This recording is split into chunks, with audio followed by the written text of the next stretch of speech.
जय श्री कृष्ण। श्री कृष्ण ने ज्ञान और भक्ति दोनों का विस्तृत वर्णन किया और ज्ञान से भी श्रेष्ठ उन्होंने भक्ति को प्रधानता दी कि ज्ञान के द्वारा हम उस परम पिता परमात्मा के साकार रूप को नहीं जान पाते। उस परम पिता परमात्मा के साकार रूप को जानना है तो हमें भक्ति का सहारा लेना है। भक्ति के बिना हम उस परम पिता परमात्मा के साकार रूप को, उसकी विविध लीलाओं को, उनके विविध स्वरूपों को नहीं जान पाते जब तक हम उस परम पिता परमात्मा के प्रति प्रेम और भक्ति की भावना से युक्त नहीं होते। और उस प्रेम और भक्ति की भावना को कल हमने एक कन्या की कथा के रूप में जाना कि उस कन्या के ज्ञान के लिए सभी लोग पूजा उपासना करते हैं और वह कन्या पुनः तप साधना में लगी हुई है। क्यों? क्योंकि वो परम पिता परमात्मा के साकार रूप को जानना चाहती है, साकार रूप का अनुभव करना चाहती है। तो साकार रूप उस परम पिता परमात्मा का भक्ति का रूप ज्ञान से भी श्रेष्ठ है, क्योंकि ज्ञान के द्वारा, योग के द्वारा और अष्टांग योग के द्वारा श्री कृष्ण ने स्पष्ट कह दिया कि आप अंतिम लक्ष्य तक नहीं पहुंच सकते।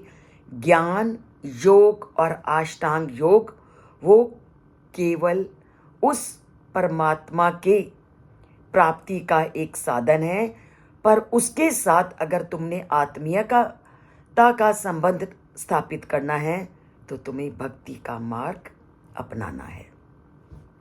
और उसी भक्ति के स्वरूप को और आसानी से लोगों के सामने बताते हुए श्री कृष्ण क्या कहते हैं?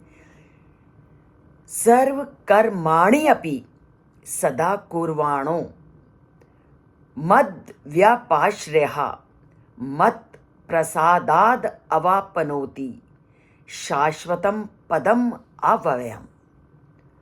वो क्या कहते हैं कि यदि मेरे भक्त, अर्थात जो भक्ति का जीवन में सहारा लेते हैं, भक्ति का सहारा लेने वाले मेरे भक्त अगर सभी प्रकार के कार्यों को करते हुए मेरी शरण को ग्रहण करते हैं, अर्थात जो मेरे भक्त भक्ति का सहारा लेते हैं और उसी भक्ति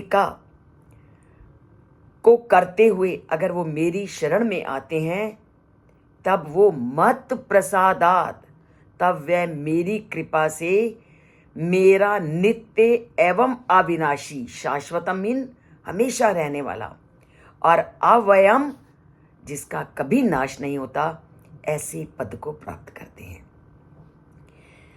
पीछे के श्लोकों में श्री कृष्ण ने बताया कि जब हम अन्य अन्य तरीकों से उस परमात्मा को प्राप्त करने का प्रयत्न करते हैं तो उन तरीकों से जिस लक्ष्य को हम प्राप्त करते हैं उसका फल जब समाप्त हो जाता है तो पुनः हम धरती पे आ जाते हैं। परंतु भक्ति के माध्यम से अगर हम उस परम पिता परमात्मा को प्राप्त करते हैं तो पुनः हमारा धरती पर जन्म नहीं होता। ये उन्होंने आज के श्लोक में पूरी तरह से स्पष्ट कर दिया। तो इस श्लोक में वो क्या कहते हैं कि भक्ति द्वारा जो भक्त है वो पूरी चेतना में प्रवेश करता है, अर्थात भक्ति ही एक ऐसा साधन है जिससे वो पूर्ण अवस्था को प्राप्त करता है। और इससे जब व्यक्ति युक्त हो जाता है तो भगवान के संबंध को स्वीकार करते हैं। वे भौतिक संपत्तियों को, अर्थात वो काम भी करते हैं, पर वो जितना भी संसारिक काम करते हैं तो संसारिक काम क्या है? भौतिक संपत्ति। तो वो जितनी भी भौतिक संपत्तियों को के साथ जुड़ता है, वो यह मानता है कि ये भी भगवान की संपत्ति है, अर्थात वह भौतिक संपत्तियों को भगवान का रूप मानते हुए उनके साथ संबंध स्थापित करता है। और वो क्या करता है? वे सभी जीवों को भगवान के अभिन्न अंग के रूप में देखता है। अर्थात इस धरती पर जितने लोग हैं, वो ये मानता है कि सभी में उस परम पिता परमात्मा का रूप है। और अपने आप को क्या समझता है? अपने आप को वह उस परमात्मा का एक तुच्छ सेवक समझता है। इस धरती पर जितने लोग हैं, उनको तो वह भगवान का अभिन्न अंग मानता है और स्वयं को भगवान का एक सेवक समझता है।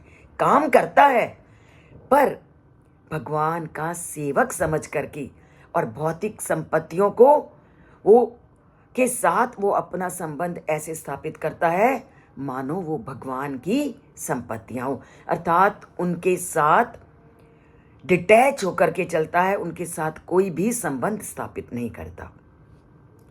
इस दिव्य चेतना में वह कर्मों का त्याग नहीं करता, अर्थात कर्म करता रहता है, बल्कि वो क्या करता है? कर्ता और कर्म के भोक्ता होने का वो जो काम करता है, वो कभी यह नहीं कहता कि मैं ये कर रहा हूं। वो काम करते हुए उस काम को परमात्मा का काम समझते हुए अहम को पूरी तरह से त्याग देता है। वह सभी कार्यों को परमेश्वर की भक्तिपूर्ण सेवा के रूप में देखता है और ये समझता है कि मैं जो काम कर रहा हूं, मैं उस परम पिता परमात्मा की सेवा कर रहा हूं और उनके संपादन के लिए, अर्थात भगवान के लिए ही वो ये सारे कार्य कर रहा है। इसके पश्चात अपने शरीर का त्याग जब उसका होता है, तो अपने शरीर के त्याग के समय वो कहाँ जाते हैं? अर्थात जो काम करते हुए काम को उस परमात्मा का काम समझकर करते हैं, वे जब इस संसार से जुदा होते हैं, तो ऐसे लोग भगवान के दिव्य लोक को जाते हैं। जिस प्रकार भौतिक क्षेत्र प्राकृतिक ऊर्जा से बना हुआ होता है, ये जो भौतिक क्षेत्र है जिसमें हम रह रहे हैं, ये सारा भौतिक क्षेत्र है और ये प्राकृतिक ऊर्जा से बना होता है। उसी प्रकार से आध्यात्मिक क्षेत्र क्या होता है कि जब हमारा परमात्मा से नाता जुड़ता है, वो आध्यात्मिक ऊर्जा से बनता है।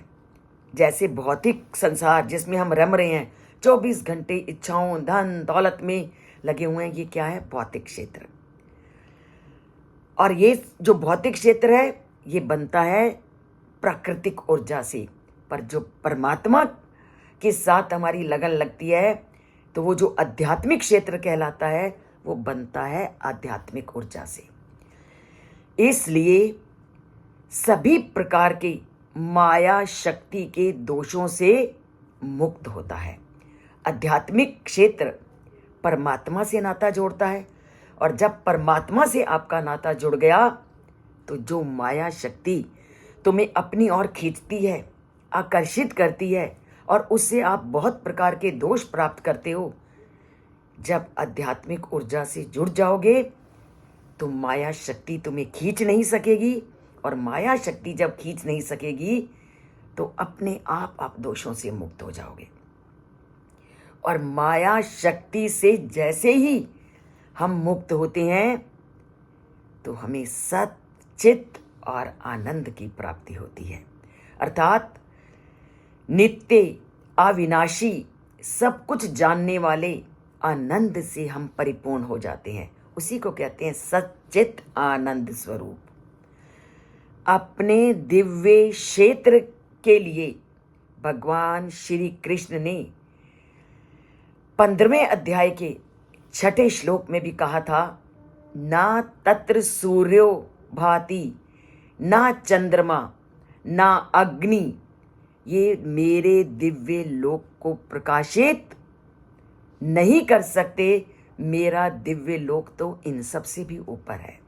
और जिस समय आपने उस परमात्मा के दिव्य लोक को प्राप्त कर लिया, माया के बंधन से आप छूट गए, तो पुनः इस संसार में लौटकर नहीं आओगे। परमात्मा के चरणों में हमारा निवास होगा। तो आध्यात्मिक क्षेत्र में भगवान के विभिन्न स्वरूपों के अपने निजी लोक हैं। इसका भी वर्णन हमने पीछे के श्लोकों में किया है कि आध्यात्मिक क्षेत्र में भगवान के विभिन्न स्वरूपों के अपने अनेक लोक हैं, जहां वे अपने भक्तों के साथ मधुर लीलाएं करते हैं। जब तुम्हारा आध्यात्मिक लोक से नाता जुड़ गया, तो भगवान की मधुर लीलाओं के साथ तुम्हारा नाता अपने आप जुड़ गया।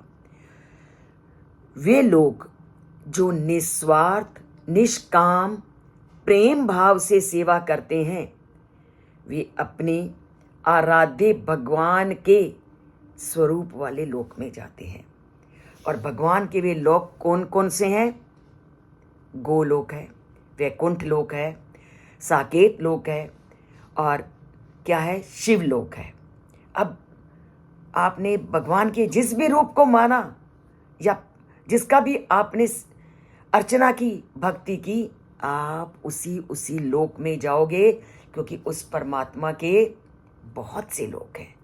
जो श्री कृष्ण के उपासक हैं वो गोलोक में जाते हैं, जो विष्णु भगवान के उपासक होते हैं वो वैकुंठ लोक में जाते हैं।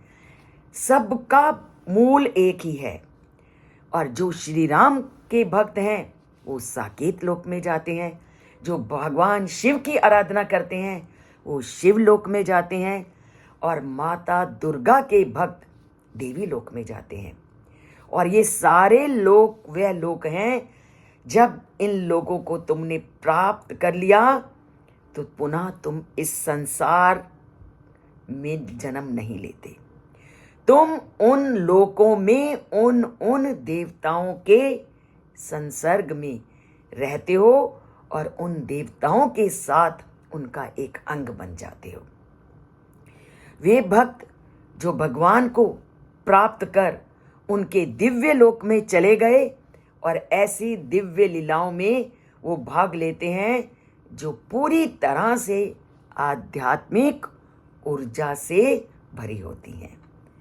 तो आध्यात्मिक ऊर्जा वाले लोक में जाना है तो गीता को अपनाना है। आप एक बार गीता के श्लोकों से जुड़ करके तो देखिए, कितनी शांति, कितना अलौकिक सुख आपको मिलेगा कि आप उसका अनुमान भी नहीं लगा सकते। एक बार इन श्लोकों के गूढ़ तथ्य को समझिए, उसे जीवन में लागू कीजिए, और फिर आप उस परमात्मा के साथ आपकी भक्ति, आपका संबंध बिल्कुल ऐसा हो जाएगा और आप को ये सब चीज़ें मिथ्या लगने लगेंगी जब उस परमात्मा से आपका नाता जुड़ने लगेगा। तो जोड़िए उस परमात्मा से नाते को। कौन कहता है भगवान मिलते नहीं, कभी मीरा के जैसे हम बुलाते नहीं। आप मीरा के जैसे उसका आह्वान कीजिए, उनको बुलाइए, उनके साथ भक्ति और प्रेम का नाता जोड़िए, तो वो उनके लोक में आपका निवास होगा। तो उनके लोक में आपका निवास हो, इसके लिए उनके कथनों के अनुसार चलिए, उनकी बातों को सुनिए, जीवन में उतारिए और जीवन को आनंद में बनाइए। और उसके लिए चैनल को अगर सब्सक्राइब नहीं किया तो एक बार सब्सक्राइब कीजिए। लाइक आपकी इच्छा पर है, परमात्मा से जुड़ना है तो लाइक का बटन अपने आप उस जगह चला जाएगा, और परमात्मा से नहीं जुड़ना तो लाइक का बटन दबेगा ही नहीं, क्योंकि परमात्मा कहते हैं वही जुड़ता है मेरे में जो मेरे प्रति अपनी भक्ति को प्रकट करता है। तो प्रकट कीजिए उनके प्रति भक्ति को, जय श्री कृष्ण बोलकर, लिखकर और अपनी भावनाओं को उस परमपिता परमात्मा के प्रति समर्पित करके। जय श्री कृष्ण।